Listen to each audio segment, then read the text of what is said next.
Hello viewers, অচিন্ততার free coaching চ্যানেলে তোমাদের সকলকে স্বাগত জানাই। আজকের এই ভিডিওতে তোমরা যারা একাদশ শ্রেণীতে পড়ছো অর্থাৎ ক্লাস 11 এ পড়ছো, সেকেন্ড সেমিস্টারে, তোমাদের ইতিহাস সাবজেক্টের প্রথম অধ্যায় অর্থাৎ রাষ্ট্রের প্রকৃতির উপরে মানে এই চ্যাপ্টার থেকে একটি ইম্পর্টেন্ট প্রশ্ন, হবস ও লকের রাষ্ট্র দর্শন। টমাস হবস ও জন লকের রাষ্ট্র সম্পর্কিত যে চিন্তা ভাবনা সে সম্পর্কে 8 নম্বরের প্রশ্ন উত্তরটি নিয়ে বিস্তারিত আলোচনা করব। আলোচনার শেষে এর উত্তরপত্র তোমাদের সামনে তুলে ধরবো। তোমাদের এই প্রথম অধ্যায়ের সমস্ত প্রশ্নের উত্তর দেওয়া হয়ে গিয়েছে আমার চ্যানেলে, বিস্তারিত আলোচনা ব্যাখ্যা সহ। এই ভিডিও ডেসক্রিপশন বক্সে তার লিঙ্ক দেওয়া থাকবে, তোমরা অবশ্যই দেখে নিও। আজ এই যে প্রশ্নটি আলোচনা করছি, এই প্রশ্নটি ছিল তোমাদের সাজেশনের একেবারে শেষ প্রশ্ন। তো এই প্রশ্নটির ভিতর দিয়ে তোমাদের প্রথম চ্যাপ্টারটা কমপ্লিট হবে, এরপরে আমরা পরের চ্যাপ্টারে চলে যাব। তার আগে আমরা একটু দেখে নিই যে আজকে ক্লাসের আলোচনার বিষয়টা কি রয়েছে। একাদশ শ্রেণীর ইতিহাস সেকেন্ড সেমিস্টার প্রথম অধ্যায় অর্থাৎ রাষ্ট্রের প্রকৃতি, টমাস হবস ও জন লকের রাষ্ট্রচিন্তা, 8 নম্বরের প্রশ্ন। দুজন ব্যক্তি এখানে রয়েছেন, একজন আছেন জন লক, একজন টমাস হবস। দুজনেই ছিলেন ইংল্যান্ডের দার্শনিক এবং রাষ্ট্রতত্ত্ববিদ। এনাদের যে রাষ্ট্র সম্পর্কিত যেসব চিন্তা ভাবনা তা একটা অভিনব ছিল। দেখো, টমাস হবস প্রথম বলেন যে ঈশ্বর কিন্তু রাষ্ট্র সৃষ্টি করেনি। আমরা জানতাম যে ঈশ্বর রাষ্ট্র সৃষ্টি করেছে, একটা প্রাচীন ধারণা আমাদের মধ্যে ছিল। এই ধারণার আমূল বদলে দিয়েছিলেন টমাস হবস। তিনি বলেন মানুষই সৃষ্টি করেছে রাষ্ট্র, অর্থাৎ রাষ্ট্র সম্পর্কে তার এই চিন্তা ভাবনাটা বৈপ্লবিক পরিবর্তন নিয়ে এসেছিল। আর জন লক রাষ্ট্রের ক্ষেত্রে একটা উদারনৈতিক বাতাবরণ অর্থাৎ উদারনৈতিক রাষ্ট্র ব্যবস্থার জন্ম দিয়েছিলেন তিনি। আধুনিক যে গণতান্ত্রিক ব্যবস্থা এখন প্রচলিত বিভিন্ন দেশে, এই গণতান্ত্রিক ব্যবস্থার একজন রূপকার ছিলেন এই জন লক। তা দুজনেই রাষ্ট্র সম্পর্কে তাদের চিন্তা ভাবনা রেখেছেন। আমরা প্রথমে দেখব টমাস হবস। 1588 খ্রিস্টাব্দে তিনি জন্মগ্রহণ করেন এবং 1679 খ্রিস্টাব্দে প্রায় 90 বছরেরও বেশি তিনি জীবিত ছিলেন। এই ইংল্যান্ডের এক স্বনামধন্য দার্শনিক টমাস হবস। তার যে তত্ত্ব, সে তত্ত্বটির নাম ছিল সামাজিক চুক্তি মতবাদ। এই সামাজিক চুক্তি মতবাদের জন্যই তিনি বিখ্যাত হয়ে আছেন। তো কি রয়েছে এই সামাজিক চুক্তি মতবাদে সেটা আমরা আসবো। তার আগে আমরা দেখে নেব যে তার লেখা কয়েকটি গ্রন্থের নাম। দেখো, তিনি একসময় ফ্রান্সে নির্বাসিত ছিলেন। এই নির্বাসন থাকাকালীন তিনি এক বিখ্যাত গ্রন্থ রচনা করেন, লেভিয়াথান। এই লেভিয়াথান গ্রন্থে তার যে রাষ্ট্র সম্পর্কিত চিন্তা ভাবনা সবকিছু এই লেভিয়াথান গ্রন্থের ভিতরেই তিনি তুলে ধরেছেন। এছাড়াও তিনি আরো দুটি গ্রন্থ লেখেন, ডি কর্পোরে এবং ডি হুমাইন। 3টি গ্রন্থ লিখেছিলেন, লেভিয়াথান, ডি কর্পোরে, ডি হুমাইন। এবার আমরা যেটা মূল জায়গায় চলে আসবো যে তার যে সামাজিক চুক্তি, টমাস হবস বিখ্যাত তার সামাজিক চুক্তি অর্থাৎ সোশ্যাল কন্ট্রাক্ট। এই চুক্তিটা কি রয়েছে? দেখো, সামাজিক চুক্তিটা দুটি অংশে বিভক্ত রয়েছে। এক রয়েছে প্রকৃতির রাজ্য, আরেকটি রয়েছে প্রাকৃতিক আইন। তো এই দুটি বিষয় নিয়েই তার সামাজিক চুক্তি। এই বিষয়ের মূল কথা হচ্ছে যে আগে যখন রাষ্ট্র তৈরি হয়নি, যখন সমাজ তৈরি হয়নি, তখন মানুষ প্রকৃতির কোলে বাস করত এবং এই প্রকৃতির কোলে মানুষ যখন বাস করত তখন মানুষ শান্তিপূর্ণভাবে বাস করত। কোনো রকম বিশৃঙ্খলা ছিল না, মানুষে মানুষে কোনো ভেদাভেদ ছিল না, কোনো স্বার্থের দলাদলি ছিল না, ব্যক্তিগত সম্পত্তিরও উদ্ভব হয়নি, মানুষের চিন্তা চেতনার বিকাশ হয়নি। ফলে এই সময়ের যে সমাজ, সেই সমাজ ছিল শান্তিপূর্ণ সমাজ। এটা ছিল প্রকৃতির রাজ্য। কিন্তু এই প্রকৃতির রাজ্যে এর পরবর্তীতে মানুষের মধ্যে যখন বুদ্ধির চিন্তা ভাবনা আর উদয় হয়, তখন ব্যক্তিতে ব্যক্তিতে পার্থক্য দেখা দেয়, ব্যক্তিগত সম্পত্তির আবির্ভাব ঘটে। তখনই সমাজের মধ্যে ভেদাভেদ শুরু হয়ে যায়, উঁচু নিচু ভাগাভাগি শুরু হয়ে যায় এবং মানুষের মধ্যে অশান্তি দেখা দেয়। ফলে এই প্রকৃতির রাজ্য একটা অশান্তির রাজ্যে পরিণত হয় এবং বিশৃঙ্খলা দেখা দেয়, শান্তি চলে যায়। ফলে এখানে শান্তি প্রতিষ্ঠা করার জন্য মানুষরা একত্রিত হয়ে তারা চুক্তির মধ্য দিয়ে একজন ব্যক্তিকে বা কোনো একটা কর্তৃপক্ষকে দেশে মানে সেই সার্বভৌম যে ক্ষমতা মানে সর্বোচ্চ ক্ষমতা, সেই ক্ষমতা তার হাতে দেওয়া হয়। এইভাবে সেই রাজার উৎপত্তি হয় বা রাষ্ট্রের উৎপত্তি হয়। আর এই যে চুক্তিটা হলো যে রাজা প্রজারা বা সকল ব্যক্তি চুক্তির মধ্য দিয়ে একজনের হাতে সমস্ত ক্ষমতা তুলে দিলেন এবং তিনি হলেন সার্বভৌম কর্তৃপক্ষ বা রাজা। তার কাজ কি হবে? এই সমস্ত ব্যক্তিদের জীবন সম্পত্তি রক্ষা করবেন, আর বিনিময়ে এই সমস্ত মানুষেরা বা জনগণ ওই রাজা বা কর্তৃপক্ষ বা রাষ্ট্রকে তারা কর দেবেন এবং তার প্রতি অনুগত থাকবেন। এইভাবে চুক্তির মধ্য দিয়ে তৈরি হচ্ছে কিন্তু একটা রাষ্ট্র।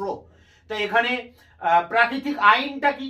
এই যে মানে একসাথে একটা পারস্পরিক বোঝাপড়ার মধ্যে দিয়ে কিছু নিয়ম কানুন তৈরি করা হলো, এই নিয়ম কানুনগুলোই ছিল প্রাকৃতিক আইন। এই প্রাকৃতিক আইন অনুযায়ী সবাই ছিল সমান, প্রত্যেকেরই সমান স্বাধীনতা ছিল, প্রত্যেকের সমান অধিকার ছিল এই প্রাকৃতিক রাজ্যে।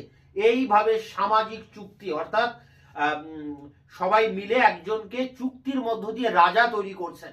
তো এইভাবে এই সামাজিক চুক্তির মধ্য দিয়ে রাষ্ট্রের উৎপত্তি হয়েছে বলে টমাস হবস মনে করেন। এছাড়াও তার আরো দুটি তত্ত্ব তিনি তুলে ধরেছেন, যে সার্বভৌমিকতার তত্ত্ব। কি সেই সার্বভৌমিকতার তত্ত্ব?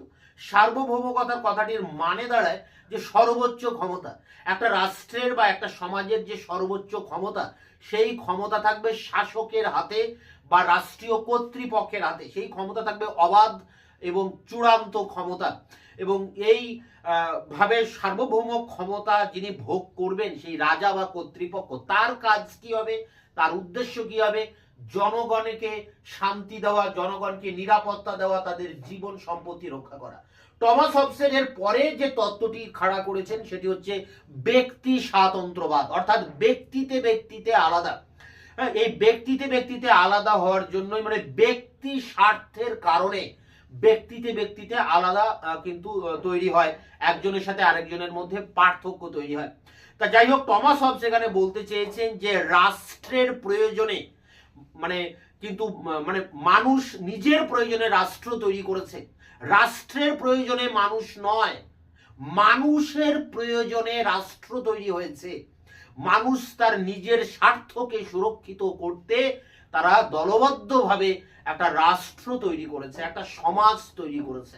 অর্থাৎ ব্যক্তি স্বাতন্ত্র্যবাদের মূল কথা, রাষ্ট্র মানুষের জন্যই রাষ্ট্র, রাষ্ট্রের জন্য মানুষ নয়। এই ছিল টমাস হবসের বক্তব্যের মূল বিষয়, যেখানে তিনটি তত্ত্ব তিনি তুলে ধরেছেন: এক, সামাজিক চুক্তি; দুই, ব্যক্তি স্বাতন্ত্র্যবাদ; এবং সার্বভৌমিকতার তত্ত্ব। এরপরে আমরা আসবো জন লকের রাষ্ট্রচিন্তা। জন লক ছিলেন ইংল্যান্ডের এক বিখ্যাত দার্শনিক এবং রাষ্ট্রনীতিবিদ। এই সময় তিনি যখন জন্মগ্রহণ করেন, এই সময় 1688 নাগাদ ইংল্যান্ডে হয়েছিল গৌরবময় বিপ্লব। গৌরবময় বিপ্লবের মূল বিষয়টা হচ্ছে এই যে রাজা রাজত্ব করছেন, কিন্তু তিনি নিয়মের মধ্যে বাধা ছিলেন, অর্থাৎ নিয়মতান্ত্রিক পথে তিনি দেশ শাসন করবেন। তার জন্য একটা সংবিধান রচনা করা হয়েছিল যে রাজার হাতে কোন ক্ষমতা থাকবে, কোন ক্ষমতা থাকবে না। অর্থাৎ এখানে দেখা যাচ্ছে যে রাজার ক্ষমতাকে বেঁধে দেওয়া হয়েছে, আর দেশের যে সার্বভৌম ক্ষমতা, সর্বোচ্চ ক্ষমতা, সেটা দেওয়া হয়েছে পার্লামেন্টের হাতে, সংসদের হাতে। জনগণের দ্বারা নির্বাচিত প্রধানমন্ত্রী সেই ক্ষমতা বলে দেশ শাসন করবেন। এখানে দুজন শাসক, একদিকে রাজা আর একদিকে প্রধানমন্ত্রী। যে ব্যবস্থা এখন ইংল্যান্ডে চলছে তার শুরুটা হয়েছিল কিন্তু এই 1688 সালে গৌরবময় বিপ্লবের যুগে বা এই সময়। কিন্তু এই গৌরবময় বিপ্লবের সময়ে জন লক একটা উদারনীতি রাষ্ট্রতত্ত্বের বিষয় খাড়া করে তোলেন।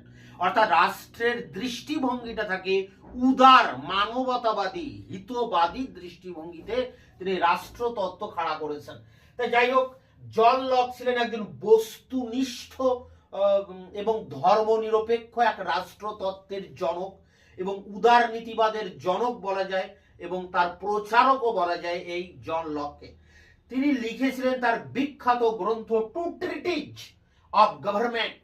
টু ট্রিটিজেস অফ গভর্নমেন্ট তার বিখ্যাত গ্রন্থ ছিল। এছাড়াও তিনি লিখেছিলেন আরো দুটি গ্রন্থ। টু ট্রিটিজ অফ গভর্নমেন্ট লেখেন 1690 সালে। এছাড়া তার আরো দুটি গ্রন্থ যেমন রয়েছে concerning human understanding, concerning human understanding বলে আরেকটি গ্রন্থ লিখেন। এছাড়াও আরেকটি গ্রন্থ লিখেছিলেন হিজ লেটার্স ইন টলারেন্স। যেমনটা টমাস হবস তিনটি গ্রন্থ লিখেছিলেন, লেভিয়াথান, ডি কর্পোরেট, ডি হুমাইন, জন লকও কিন্তু তিনটি গ্রন্থ লিখেছিলেন, টু ট্রিটিজেস অফ গভর্নমেন্ট, এবং লিখেছিলেন কনসার্নিং হিউম্যান আন্ডারস্ট্যান্ডিং, এবং লিখেছিলেন হিজ লেটার্স ইনটলারেন্স। এখন বিষয় হচ্ছে যে জন লকের তত্ত্বটা কি, জন লক যে তত্ত্বটা খাড়া করেছেন সেই তত্ত্বের এবার আমরা ব্যাখ্যাতে আসব। তার এই তত্ত্বের মধ্যে অনেক বিষয় রয়েছে, যেমন সামাজিক চুক্তি মতবাদ রয়েছে, এছাড়া রয়েছে প্রকৃতির রাজ্য রয়েছে, প্রাকৃতিক আইন রয়েছে, মানে সম্পত্তি তত্ত্ব রয়েছে, অনেক বিষয় নিয়ে তিনি কিন্তু আলোচনা করেছেন। ক্ষমতা স্বতন্ত্রীকরণ নীতির কথাও তিনি বলেছেন।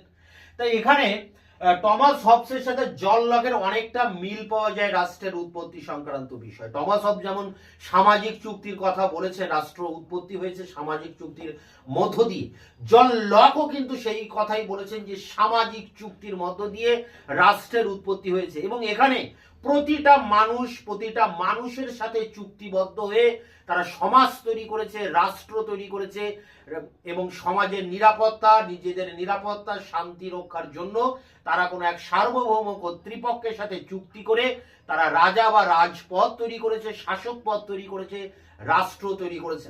প্রাকৃতিক আইন সম্পর্কে তিনি কি বলেছেন, যে প্রাকৃতিক আইন হলো একটা সার্বজনীন আইন, যে আইন সবাই মেনে চলবে। মানুষের মধ্যে যে বোঝাপড়া, সেই বোঝাপড়াটাই হচ্ছে কিন্তু প্রাকৃতিক আইন। প্রাকৃতিক আইন হচ্ছে শাশ্বত, অনন্ত, অসীম। প্রাকৃতিক আইনের মধ্য দিয়ে সমাজের শান্তি শৃঙ্খলা বজায় থাকে। এই আইন প্রত্যেকেরই স্বাধীনতা দেয়, প্রত্যেকেরই সম্পত্তির অধিকার, সমান অধিকারের কথা বলে, তার নাম হচ্ছে প্রাকৃতিক আইন। এছাড়া তিনি আলোচনা করেছেন যে অভিজ্ঞতাবাদের কথা বলেছেন। জন লক কি বলেছেন, অভিজ্ঞতাবাদের তিনি বলেছেন যে মানুষ যখন জন্মগ্রহণ করে তখন মানুষের অন্তর থাকে সাদা কাগজের মতো, সেখানে কিছুই থাকে না। কিন্তু মানুষ যত মানে তার বয়স বাড়তে থাকে ততই তো সে নিত্য নতুন অভিজ্ঞতা লাভ করে, এবং এই অভিজ্ঞতার ভিতর দিয়ে তার ওই সাদা কাগজে লেখা হতে থাকে তার অভিজ্ঞতার বিবরণী। এইভাবে অভিজ্ঞতা বাদের কথাও তিনি কিন্তু তুলে ধরেছেন। এছাড়া তিনি ক্ষমতা স্বতন্ত্রীকরণের কথা বলেছেন। ক্ষমতা স্বতন্ত্রীকরণ বলতে ক্ষমতাকে স্বতন্ত্র করা, অর্থাৎ আলাদা আলাদা ভাগে ভাগ করে দেওয়া। এক্ষেত্রে তিনি সরকারকে 3 ভাগে ভাগ করেছেন: শাসন বিভাগ, আইন বিভাগ এবং ফেডারিটি বিভাগ।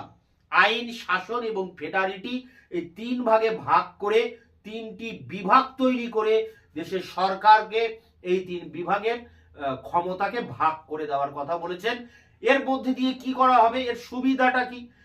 জন লক বলছেন যে ক্ষমতা যদি এরকম স্বতন্ত্রীকরণ করা হয়, শাসন বিভাগ আলাদা, আইন বিভাগ আলাদা, ফেডারিটি বিচার বিভাগ আলাদা, তাহলে কোনো একজন ব্যক্তি বা কোনো একটা বিভাগ সে কিন্তু ক্ষমতাশালী বা স্বৈরাচারী হয়ে উঠতে পারবেন না, এ কথা তিনি কিন্তু বলেছেন।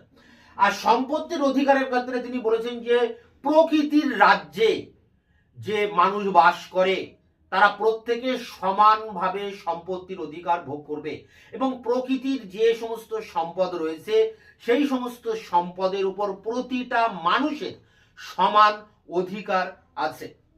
এইভাবে জন লক সামাজিক চুক্তির কথা বলেছেন, ক্ষমতা স্বতন্ত্রীকরণের কথা বলেছেন, অভিজ্ঞতা বাদের কথা বলেছেন, সম্পত্তি তত্ত্বের কথা বলেছেন, প্রাকৃতিক আইনের কথা বলেছেন। এগুলো নিয়েই তার কিন্তু জন লকের রাষ্ট্রচিন্তা, যে সমস্ত রাষ্ট্রচিন্তা তিনি তুলে ধরেছেন টু ট্রিটিজেস অফ গভর্নমেন্ট গ্রন্থে। তো এই ছিল জন লকের রাষ্ট্রচিন্তা। জন লক বর্তমানে যে আধুনিক গণতন্ত্র, সেই গণতন্ত্রের ভিত্তিপ্রস্তরে স্থাপন করেছিলেন তার এই উদার নৈতিক রাষ্ট্রচিন্তার ভিতর দিয়ে। তিনি ছিলেন একজন বস্তুনিষ্ঠ, ধর্মনিরপেক্ষ ইংরেজ রাষ্ট্র চিন্তাবিদ। তিনি একটা নতুন আদর্শ রাষ্ট্রের তত্ত্বের ক্ষেত্রে বা রাষ্ট্র সৃষ্টি তত্ত্বের ক্ষেত্রে এক নতুন ধরনের দৃষ্টিভঙ্গি কিন্তু তুলে ধরেছিলেন। তো এই ছিল টমাস হবস এবং জন লক, এই দুজনের রাষ্ট্র তত্ত্ব বা তাদের রাষ্ট্র সম্পর্কে তাদের চিন্তা ভাবনা কি, সেই বিষয়টা একটা সংক্ষেপে তোমাদের সামনে তুলে ধরতে পারলাম আশা করি। এখন এর যে উত্তর রয়েছে 8 নম্বরের, এটি শেষ প্রশ্ন তোমাদের চ্যাপ্টারের, এই 8 নম্বরের কোশ্চেন অ্যান্সারটা নিয়ে আমি অন স্ক্রিনে তোমাদের সামনে আলোচনা করছি। একাদশ শ্রেণী ইতিহাস, সেকেন্ড সেম। টমাস হবস ও জন লকের রাষ্ট্রচিন্তার পরিচয় দাও। ইংরেজ দার্শনিক টমাস হবস 1588 থেকে 1679 খ্রিস্টাব্দ আধুনিক রাষ্ট্রচিন্তাবিদদের মধ্যে অন্যতম ছিলেন। সামাজিক চুক্তি মতবাদের অন্যতম সার্থক প্রবক্তা ছিলেন তিনি।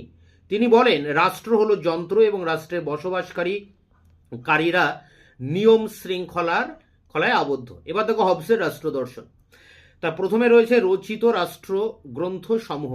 হবসের লেখা সর্বশ্রেষ্ঠ গ্রন্থটি হলো লেভিয়াথান, যা তিনি ফ্রান্সের নির্বাসনে থাকাকালীন রচনা করেছিলেন। এছাড়া তার উল্লেখযোগ্য আরও দুটি গ্রন্থ ছিল ডি কর্পোরে এবং ডি হুমাইন। লেভিয়াথান গ্রন্থে হবসের রাষ্ট্রচিন্তার বিশদ বিবরণ রয়েছে। 2. রাষ্ট্রচিন্তার ধারা। তা রাষ্ট্রচিন্তার ধারাটা মধ্যে সাব পয়েন্ট আছে। প্রথমে আছে সামাজিক চুক্তি মতবাদ। মোট 3টি মতবাদ আছে তার: সার্বভৌমিক তত্ত্ব, ব্যক্তি স্বাতন্ত্র্যবাদ এবং সামাজিক চুক্তি মতবাদ।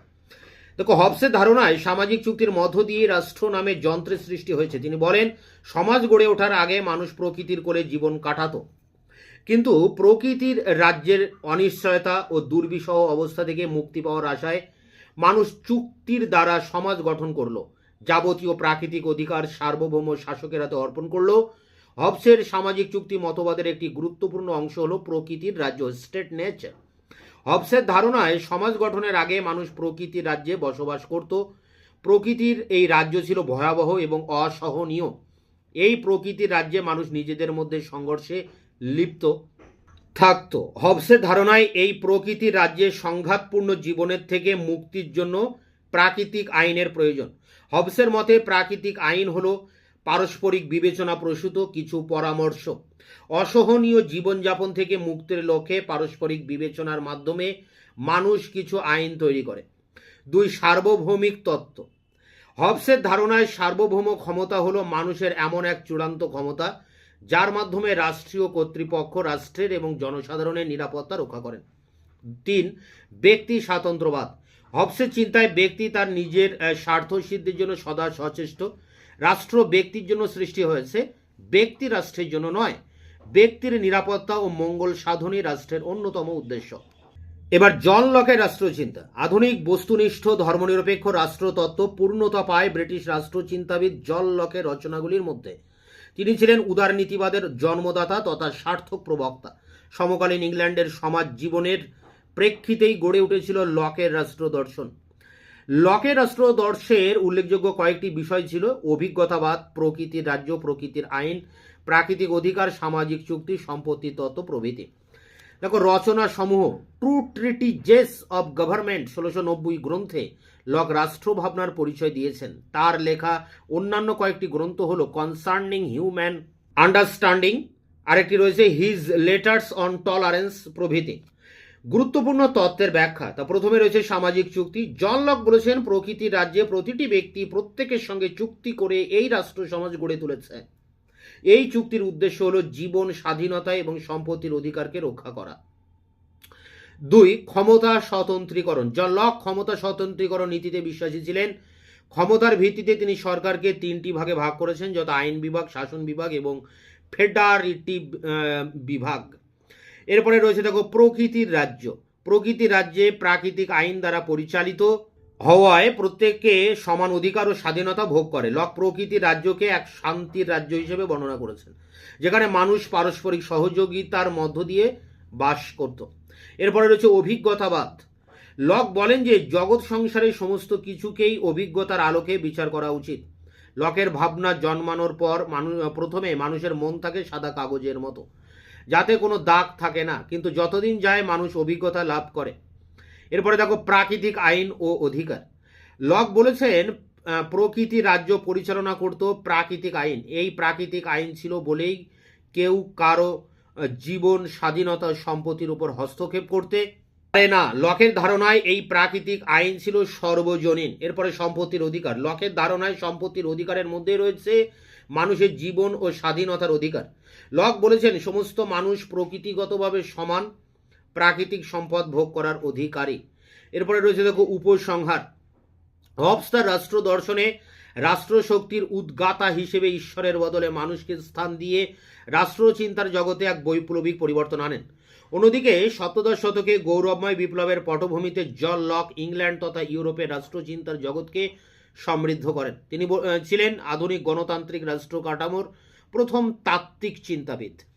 তো এই ছিল টমাস হবস ও জন লকের রাষ্ট্রচিন্তার উপর 8 নম্বরের প্রশ্ন উত্তর। এটি সংগ্রহ করে পরীক্ষার প্রস্তুতি নাও। তোমাদের এই অধ্যায়ের অর্থাৎ রাষ্ট্রের প্রকৃতির এই প্রথম অধ্যায়ের সমস্ত প্রশ্নের উত্তর দেওয়া আছে এই ভিডিওর ডেসক্রিপশন বক্সে, তার লিঙ্ক দেওয়া থাকবে, তোমরা দেখে নিও। দেখা হচ্ছে অন্য কোনো ভিডিও ক্লাসে, ততক্ষণে চ্যানেলকে তোমরা সাবস্ক্রাইব করে রাখবে, বন্ধুদের কাছে শেয়ার করবে, নিজেদের মতামত জানাবে কমেন্ট সেকশনে। ভিডিওটি ভালো লাগলে অবশ্যই একটা লাইক দেবে।